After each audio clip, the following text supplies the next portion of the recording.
¿Qué tal, amigas y amigos? Muy pero muy buenos días y gracias por escuchar Resonancias de Fe.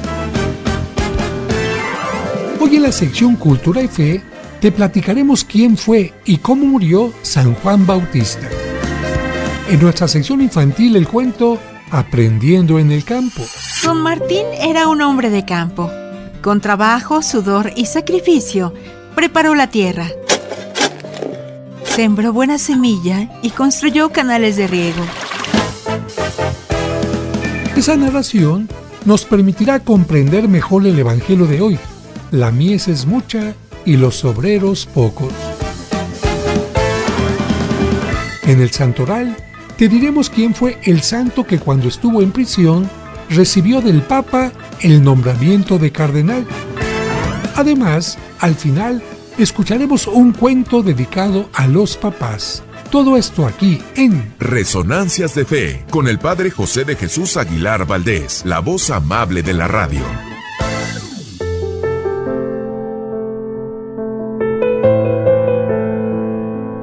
La choza. El único sobreviviente de un naufragio estaba sobre una pequeña isla desierta. Estaba orando fervientemente, pidiendo a Dios que lo rescatara. Todos los días revisaba el horizonte buscando ayuda, pero esta nunca llegaba. Cansado, eventualmente empezó a construir una pequeña cabaña para protegerse y proteger sus pocas posesiones. Pero entonces un día, después de andar buscando comida, regresó y encontró su pequeña choza en llamas, con humo subiendo hasta el cielo. Lo peor que había pasado fue que todas sus cosas se habían perdido. El náufrago estaba confundido y enojado con Dios, y llorando le decía: ¿cómo pudiste hacerme esto? Y así se quedó dormido sobre la arena. Temprano, a la mañana siguiente, escuchó asombrado la sirena de un buque que se acercaba a la isla. Venían a rescatarlo. Al llegar sus salvadores, les preguntó: ¿cómo supieron que yo estaba aquí? Y ellos le respondieron: vimos las señales de humo que nos hiciste. La reflexión es que es fácil enojarse cuando las cosas van mal, pero no debemos perder el corazón porque Dios está trabajando en nuestra vida en medio de las penas y el sufrimiento. Recuerda, la próxima vez que tu pequeña choza se queme, puede ser simplemente una señal de humo que surge de la gracia de Dios. Por todas las cosas negativas que nos pasan, debemos decirnos a nosotros mismos siempre: Dios tiene una respuesta positiva para todas las cosas.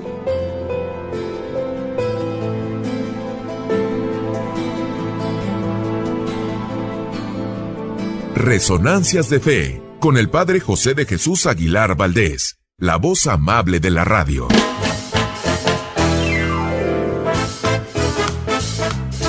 Muchas gracias por escucharnos y por ser parte importante de este programa que hacemos para ti con mucho cariño. Y como cada domingo, le agradecemos a Dios por el don de la vida y le pedimos por ti y por cada uno de los tuyos, especialmente por los enfermitos o por quienes pasan por algún mal momento. Que Dios les llene de bendiciones. Y además de agradecer tu atención, quiero agradecer la presencia de mis colaboradores. En la producción, Sergio Enríquez Morín, y compartiendo micrófonos, David Chávez, Raúl Mauricio Hernández y Salvador Romero.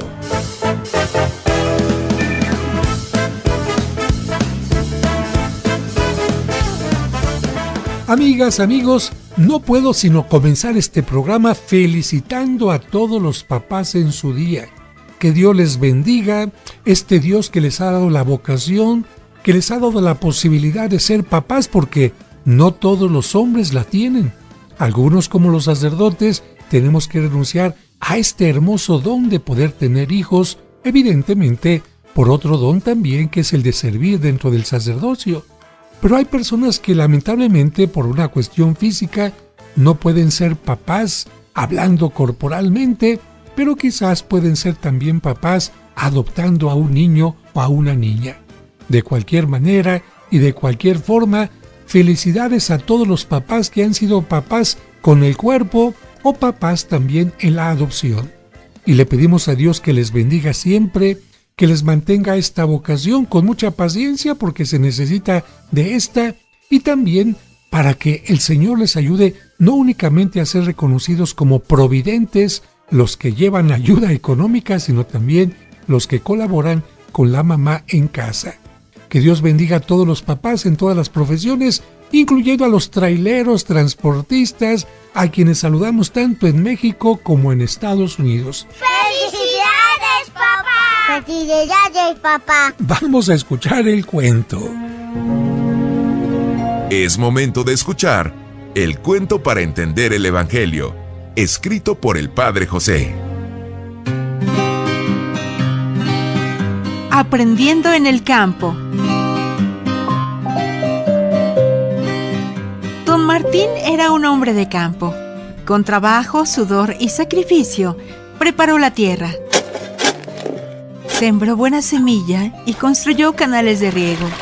Colocó también algunos espantapájaros para que las aves no dañaran lo sembrado. Pensaba: me esforzaré al máximo para obtener los mejores frutos. Después de algún tiempo, la tierra recompensó al sembrador. La semilla convirtió los campos en espléndidos y dorados trigales. Al ver el resultado de su trabajo, Don Martín se llenó de alegría y dijo a uno de sus colaboradores: mira, Nacho, el esfuerzo y el trabajo se han convertido en éxito. Los campos están llenos de espigas y la mies es mucha. Nacho no entendió aquella expresión y preguntó: ay, patrón, disculpe mi ignorancia, pero ¿qué significa la palabra mies? No es malo no saber, sino no preguntar cuando no se sabe, Nacho. Déjame explicarte. Se le llama mies al campo que está listo para ser cosechado. Pues ya entendida la cosa, tengo que expresarle algo, don Martín. La mies es mucha, pero mucha, y nosotros somos muy pocos trabajadores. Sería una lástima que se desperdiciara tan buena cosecha. Estoy de acuerdo contigo. No podemos permitir que termine en la basura tanto trabajo y tanto esfuerzo. Sería injusto desperdiciar tanta bondad y tantos beneficios. ¿Y qué piensa hacer, patrón? Contrataré a más trabajadores. Pero no quiero gente perezosa.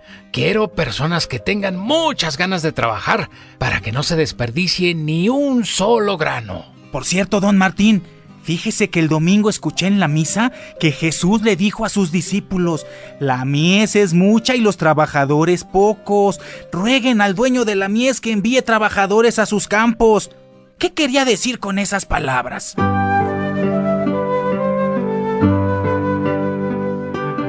Eso significa que Jesucristo actuó como un campesino ejemplar. No se cansó de llevar la semilla de su amor y de su palabra por todas partes.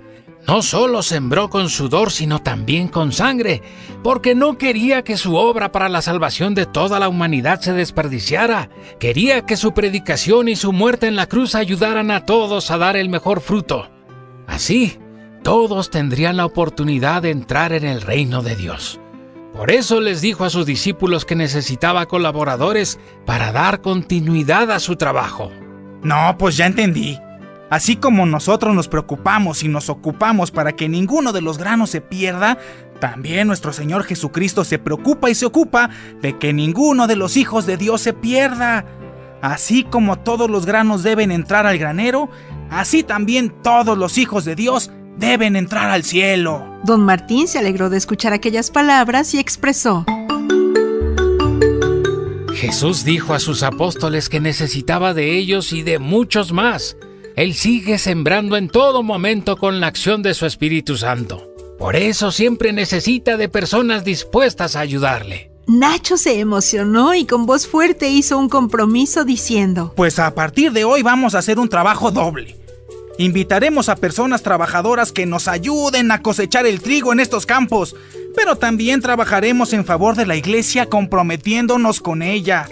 También haremos oración para que nunca falten sacerdotes ni laicos con espíritu apostólico. Don Martín terminó diciendo: Así se habla. No es bueno que un solo grano de esta cosecha se pierda, y mucho menos podemos permitir que alguno de los hijos de Dios se pierda por no conocer a Dios. Cristo se esforzó mucho por salvar a la humanidad, y todos los cristianos debemos convertirnos en colaboradores suyos.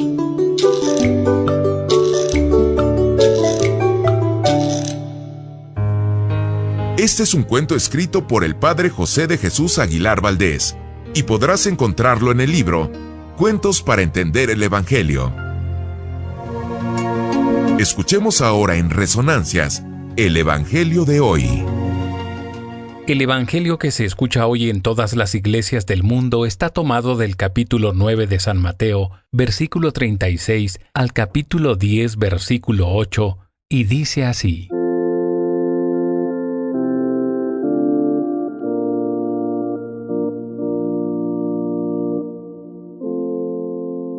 En aquel tiempo, al ver Jesús a las multitudes, se compadecía de ellas porque estaban extenuadas y desamparadas como ovejas sin pastor. Entonces dijo a sus discípulos: La cosecha es mucha y los trabajadores pocos. Rueguen, por lo tanto, al dueño de la mies que envíe trabajadores a sus campos. Después, llamando a sus 12 discípulos, les dio poder para expulsar a los espíritus impuros y curar toda clase de enfermedades y dolencias. Estos son los nombres de los 12 apóstoles. El primero de todos, Simón, llamado Pedro, y su hermano Andrés; Santiago y su hermano Juan, hijos de Zebedeo; Felipe y Bartolomé; Tomás y Mateo el publicano; Santiago, hijo de Alfeo, y Tadeo; Simón el cananeo, y Judas Iscariote, que fue el traidor. A estos 12 los envió Jesús con estas instrucciones: No vayan a tierra de paganos, ni entren en ciudades de samaritanos. Vayan más bien en busca de las ovejas perdidas de la casa de Israel. Vayan y proclamen por el camino que ya se acerca el reino de los cielos. Curen a los leprosos y demás enfermos. Resuciten a los muertos y echen fuera a los demonios. Gratuitamente han recibido este poder, ejérzanlo pues gratuitamente. Queridos hermanos, hermanas, después de explicar cómo el reino de Dios se hace presente en palabras y acciones de Jesús, Mateo introduce este discurso de misión en el que se descubre la tarea que Jesús se encarga a sus discípulos como continuadores de su misión. ¿Cómo han de realizar los discípulos de Jesús esta misión? ¿Con un corazón compasivo como el de Jesús? ¿Con la conciencia de que el dueño de la misión es Dios y no ellos? Con obras, pero sobre todo rogando al dueño de la mies que envíe trabajadores a sus campos, tomando como ejemplo a Jesús, que tiene y da el poder para expulsar a los espíritus impuros y curar toda clase de enfermedades y dolencias, siguiendo las instrucciones que Jesús da en y para un tiempo determinado, como lo dice cuando expresa: no vayan a tierra de paganos ni entren en ciudades de samaritanos. Después de la resurrección, Jesús les dirá a sus discípulos: vayan y hagan discípulos a todos los pueblos. Esto significa que las instrucciones van cambiando, reconociendo también que esta misión implica búsqueda, anuncio y otras acciones concretas. Cuando Jesús dice: vayan más bien en busca de, proclamen por el camino, curen, resuciten, echen fuera a los demonios. Y finalmente, aceptando que esta misión se hace solo por amor, sin esperar nada a cambio. Jesús es claro: gratuitamente han recibido este poder, ejérzanlo pues gratuitamente.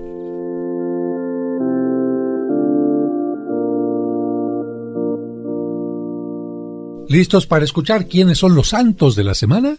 Ellos son los hombres y las mujeres que han cumplido fielmente los ideales de Cristo. Escuchemos en Resonancias de Fe, el Santoral de la Semana. El 18 de junio se celebra a Santa Juliana de Falconieri, mujer italiana que fundó una comunidad religiosa para mujeres dedicadas a la admiración o adoración del Santísimo Sacramento. Después de dar ejemplo de entrega, oración y caridad para con los demás, murió en 1341. El 19 de junio se celebra a San Romualdo. Romualdo significa glorioso en el mundo o el que gobierna con buena fama. Él nació en Italia en el año 950.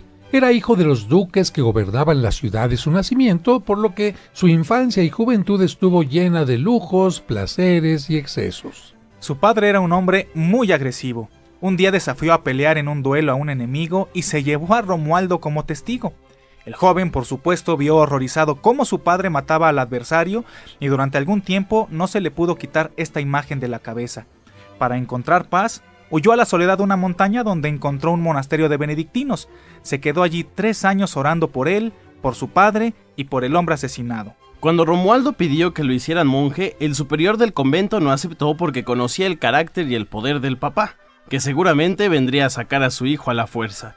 El arzobispo hizo de intermediario y Romualdo fue admitido como monje benedictino.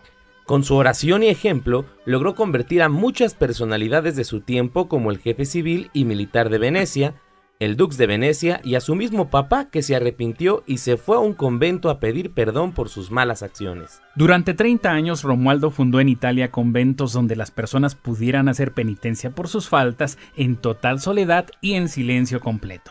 Un señor llamado Malduli le obsequió una finca y un terreno en una región montañosa y apartada llamado Campo de Malduli.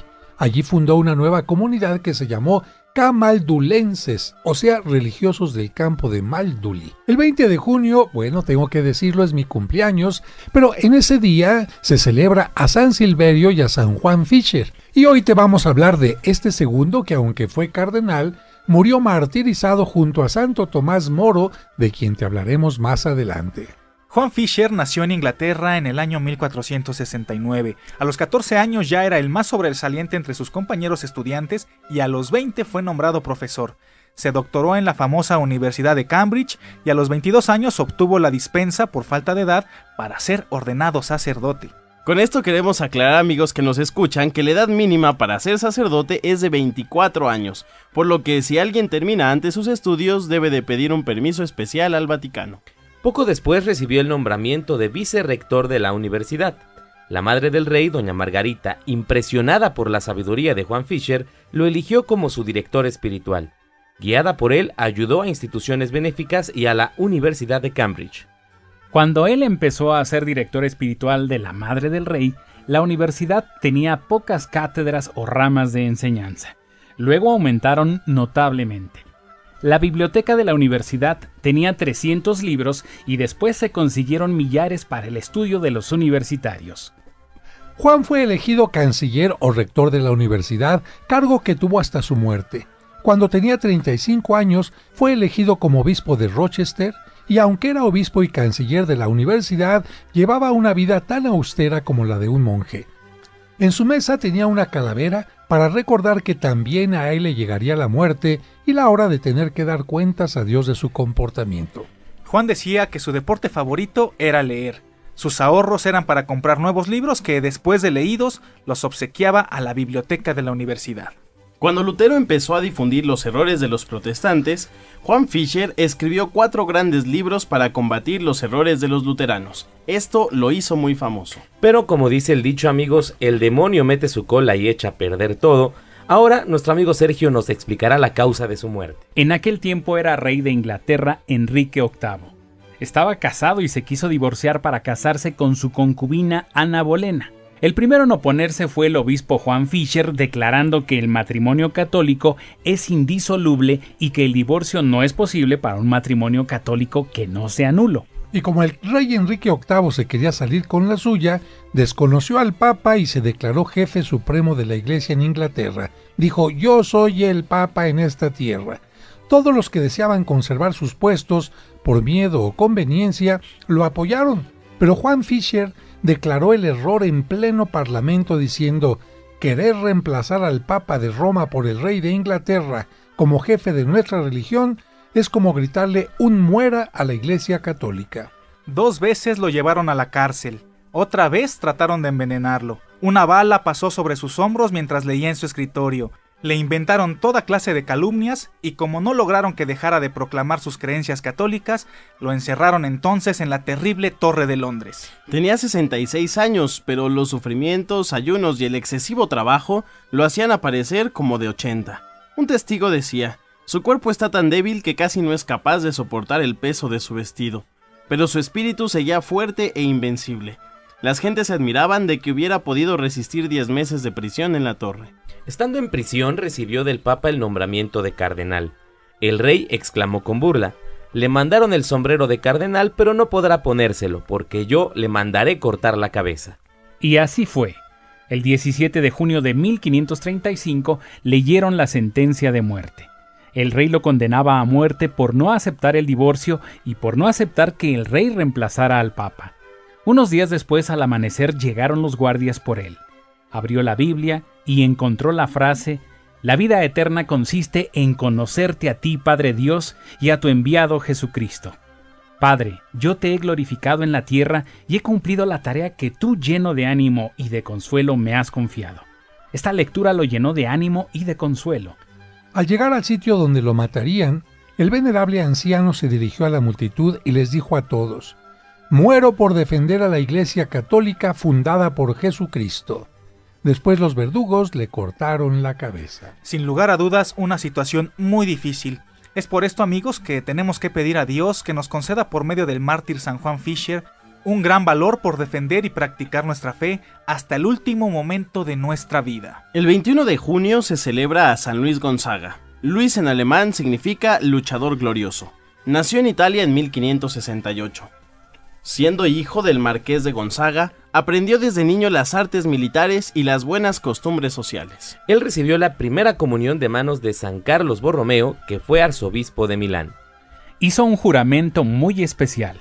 Ante una imagen de la Virgen en Florencia, juró que no se casaría nunca y que permanecería siempre puro. A eso se le llama voto de castidad. Cuando iba a hacer algo o decir algo importante, se preguntaba: ¿de qué sirve esto para la eternidad? Y si no le servía para la eternidad, ni lo hacía ni lo decía. Con estas ideas entró en la comunidad de los jesuitas que había fundado San Ignacio de Loyola. Para el año de 1581, Luis Gonzaga era seminarista y se preparaba para ser sacerdote. En este momento, de pronto llegó a Roma la peste de tifo negro y Luis se dedicó a cuidar a los enfermos. Era de verdad, amigos, tan fuerte la peste que las personas caían enfermas en la calle. Incluso Luis encontró a un enfermo gravísimo de esta manera, se lo echó al hombro y lo llevó al hospital para que lo atendieran.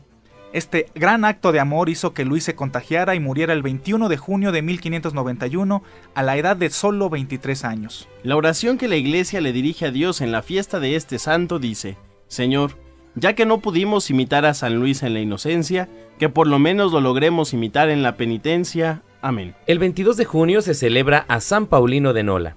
Nació en Francia en el año 353. Fue un modelo de obispo, de apóstol y de verdadero amigo. Su casa se convirtió en el sitio preferido para todos los pobres y necesitados de la región. Para San Paulino de Nola existía un octavo sacramento que consistía en ser siempre amable y bien educado con todos.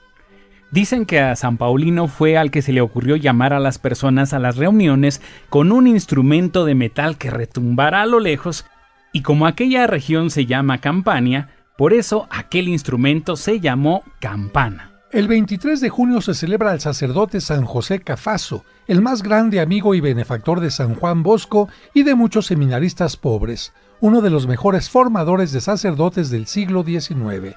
A este santo le tocó combatir dos tendencias muy negativas que habían llegado a Italia: el jansenismo y el rigorismo. Estas corrientes se siguen metiendo en la iglesia de vez en cuando y es importante que podamos distinguirlas para no caer en sus errores. El jansenismo prohibía recibir los sacramentos a las personas que no eran muy santas. Esta tendencia entendía los sacramentos como premio y olvidaba que también son ayuda para quien es débil. Por su parte, el rigorismo insistía más en la justicia de Dios que en su misericordia. Es cierto que Dios es justo, pero también es muy misericordioso. Cualquiera de estos dos puntos llevados al extremo son una visión incompleta de Dios. Hasta aquí el santoral de la semana y esperemos que con este mayor conocimiento de los hombres y mujeres que son nuestro ejemplo, podamos vivir mejor.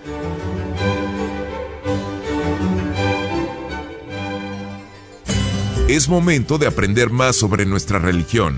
Esto es Cultura y Fe.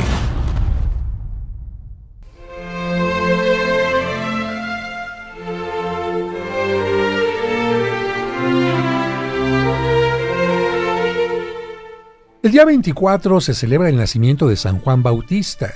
Quiero decirles que es el único santo junto con la Virgen María al que se le celebra la fiesta de su nacimiento y también la del día de su muerte. A todos los demás santos solo los celebramos el día de su muerte. ¿Por qué? Porque cuando una persona muere, se encuentra con Dios y deja atrás la vida terrena. Por eso a los santos los celebramos el día que se encontraron con Dios. Algunos se preguntan si San Juan Bautista es el mismo que San Juan el Evangelista, y la respuesta es no. Juan Bautista es el que bautizaba y primo de Cristo. En cambio, el segundo es el apóstol que escribió el Evangelio de San Juan.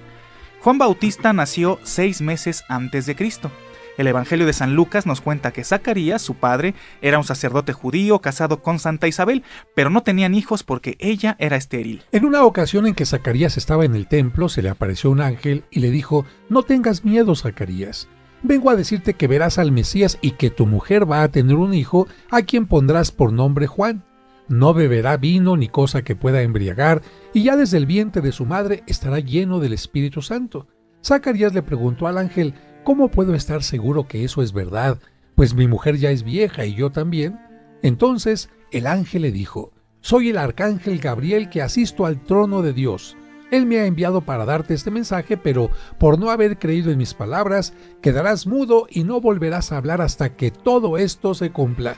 Zacarías se quedó mudo, pero la historia continúa. 6 meses después, el mismo ángel Gabriel se le apareció a la Virgen para decirle que iba a ser la madre del Hijo de Dios, y también le dio la noticia del embarazo de su prima Isabel.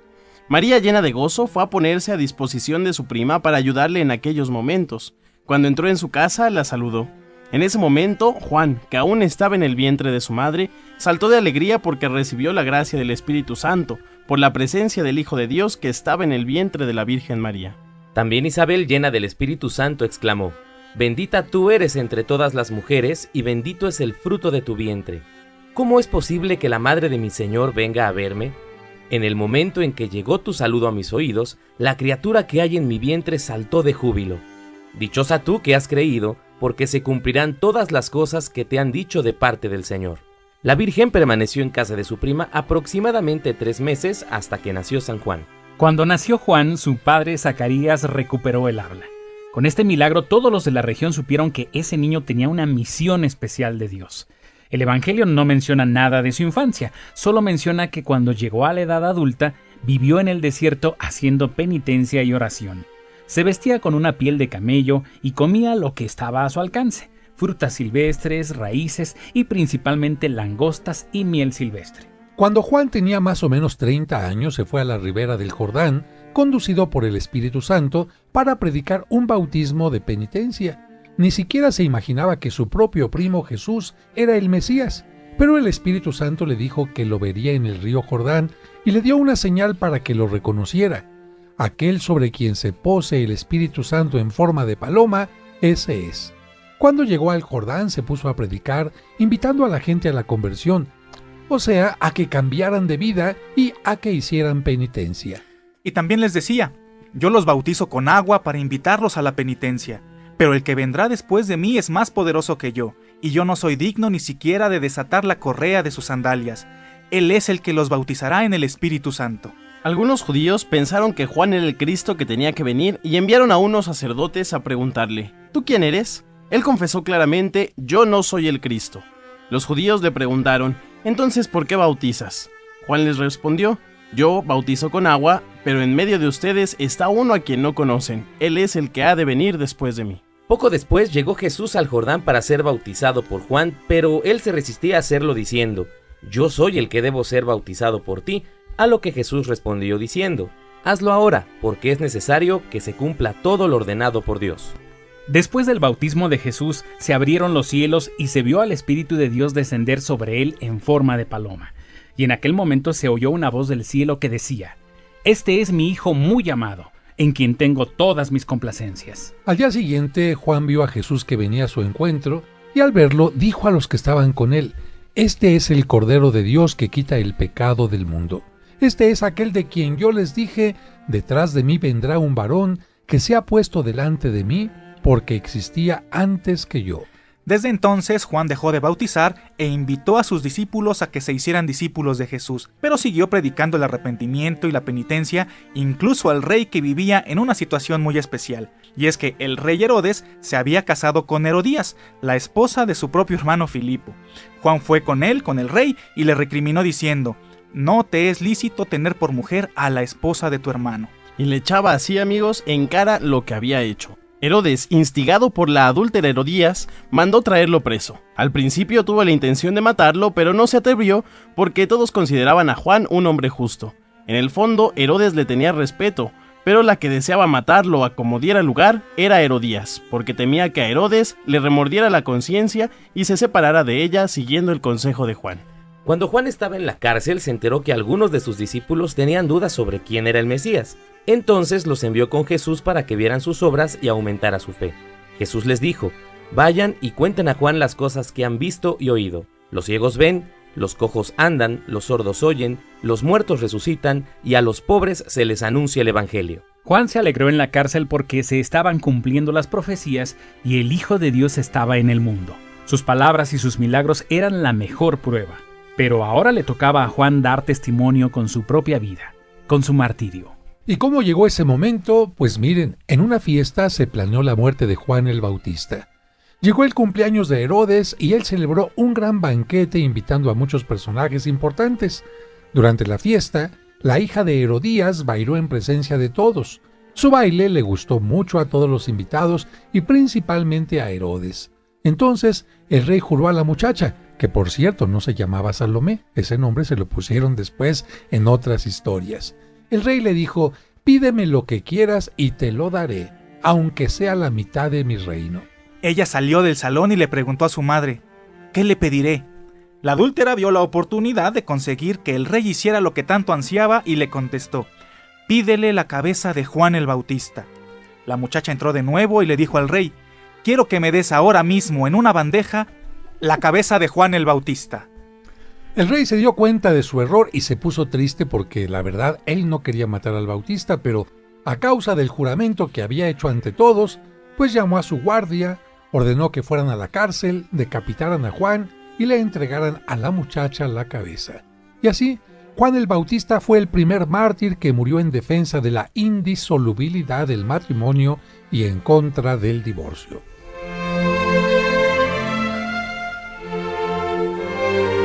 Amigas, amigos, estamos terminando el programa y les deseo a todos, especialmente a los papás, un maravilloso desayuno, comida o cena, que sientan especialmente el cariño de sus hijos, de su esposa, de sus seres queridos.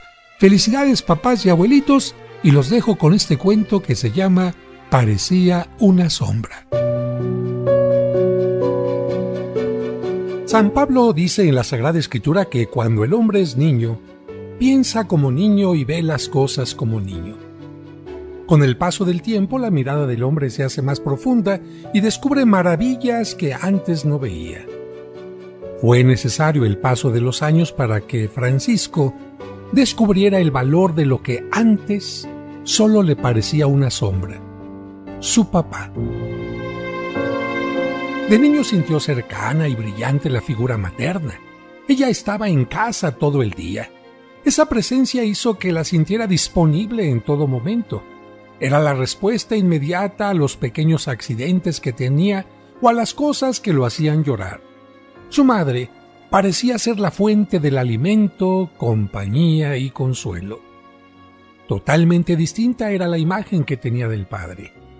Lo sentía como una sombra pasajera, que pasaba poco tiempo con él y sus hermanos. Francisco recordaba que cuando era niño veía que su padre salía a trabajar muy temprano muchas veces antes que él y sus hermanos despertaran. Por la noche, regresaba tan tarde a casa que encontraba a todos a punto de dormir, y no era nada agradable esperar su llegada porque su madre aprovechaba aquel momento para acusarlos de sus travesuras o de lo que habían hecho mal durante el día para que él los regañara. Francisco recordaba que ese momento era desagradable para él y sus hermanos, pero nunca pensó que tampoco era agradable para su papá llegar a casa y solo escuchar cosas negativas o recibir las peticiones de dinero para los gastos de la escuela. Como hijo, nunca se le ocurrió pensar que eso hacía que su papá se sintiera solo como un simple capataz o un proveedor. La visión de Francisco era que su padre les dedicaba poco tiempo porque transcurría los fines de semana arreglando las cosas que los niños y la madre le pedían, haciendo las reparaciones que necesitaba la casa o durmiendo un poco más, aunque nunca se le ocurrió que ese sueño le permitía recuperarse de todo el cansancio semanal. De los domingos, Francisco recordaba que su papá los levantaba temprano para llevarlos a misa, aunque, extrañamente, no se sentaba con ellos y se iba a los pasillos laterales de la iglesia. Al regresar a casa, durante la comida dominical, la convivencia con él era muy corta. Con esta forma de ver las cosas, Francisco siempre había celebrado con creces el Día de la Madre, aunque no recordaba que el dinero del regalo para su mamá siempre lo había pedido a su papá. A ella con frecuencia le manifestaba agradecimiento y cariño. En cambio, a él, a su padre, a esa sombra pasajera, casi nunca lo valoró como solo después de muchos años lo pudo valorar. El tiempo, que hace madurar todo, pasó. Su padre, la sombra pasajera, se hizo viejo. Ahora, con el paso de los años, tenía tiempo libre para sus hijos. Sin embargo, ese tiempo siempre anhelado que el trabajo le arrebató, parecía llegar tarde.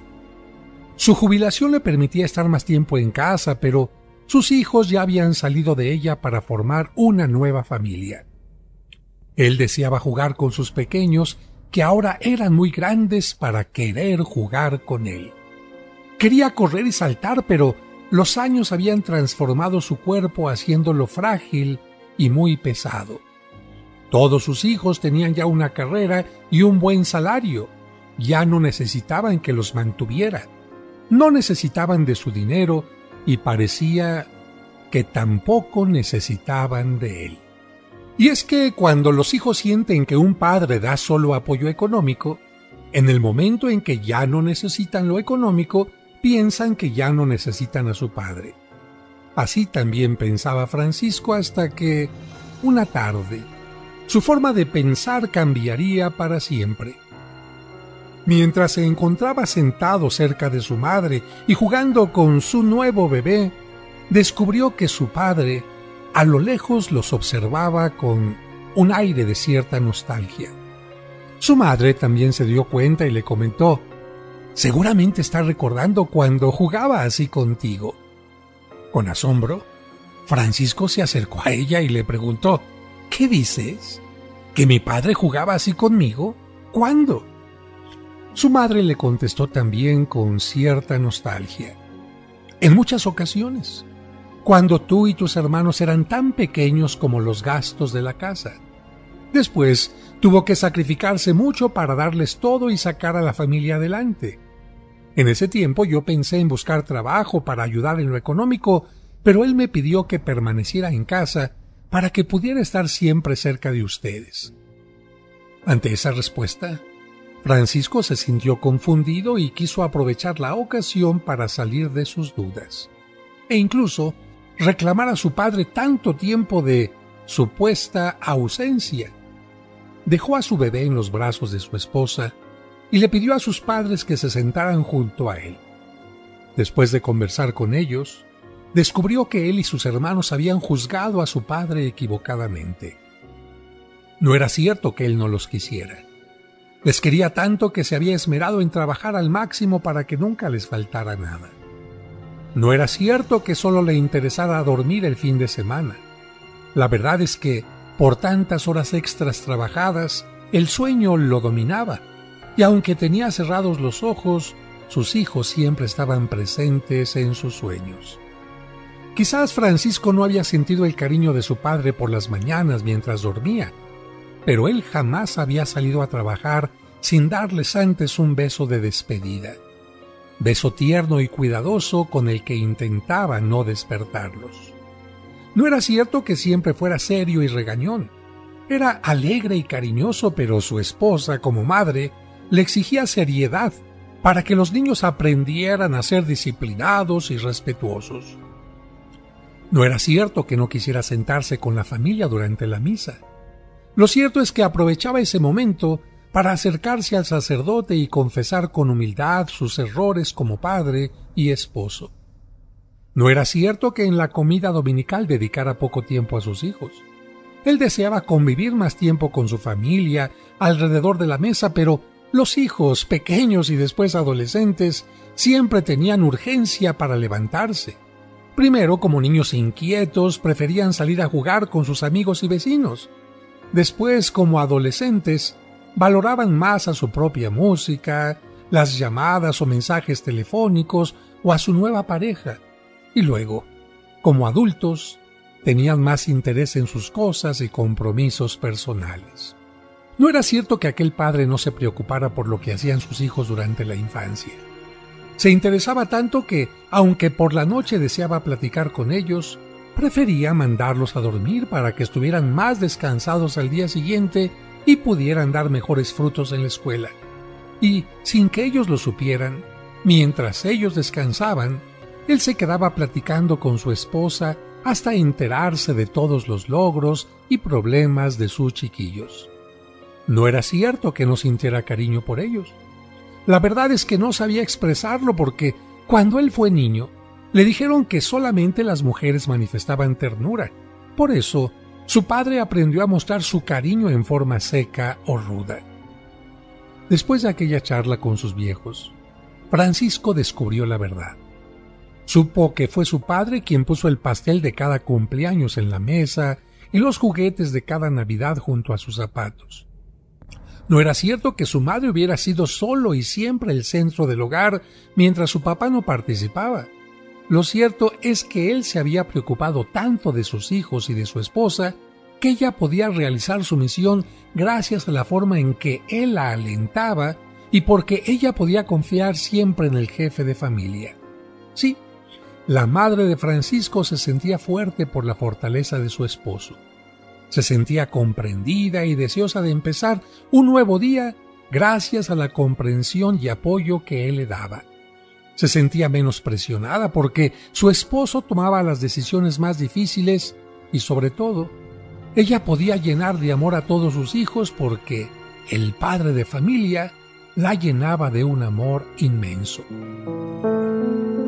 Solo hasta después de aquella conversación, Francisco descubrió el verdadero valor de su padre. Comprendió que su viejo se había forjado como el bronce en el fuego, pero su corazón era delicado como el cristal. Su padre era un hombre que había llorado más por los problemas y dolores de cada miembro de la familia que por los suyos propios. Y cuando lloraba, nunca lo había hecho delante de ellos para darles así la imagen de un padre fuerte que da seguridad a la familia. Francisco comprendió que un padre de familia, como todos los seres humanos, se puede sentir débil e impotente ante muchas cosas y ante los temblores constantes de la vida. Pero ante su esposa y ante sus hijos, debe mostrarse siempre firme y fuerte para que puedan sostenerse en él. Al terminar aquel día, después de haber descubierto la verdad sobre su padre, Francisco se sentía, por una parte, apenado por la forma injusta en que lo había juzgado, pero, por otra, se sentía feliz y orgulloso del padre que antes le había parecido una sombra.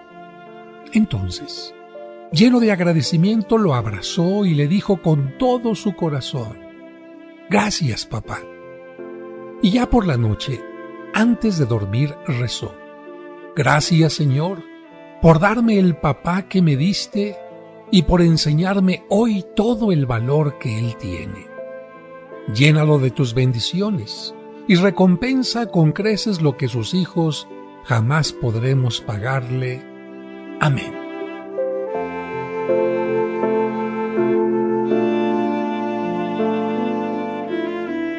El Padre José de Jesús y la producción de Resonancias de Fe. Felicitamos con mucho cariño a todos los papás y elevamos una oración al cielo con mucho cariño por todos los papás que ya están en la presencia de Dios. ¡Felicidades, papá! ¡Felicidades, papá! Esperamos que ahora que has aprendido más, tu fe te dé la seguridad y confianza para seguir adelante en la vida.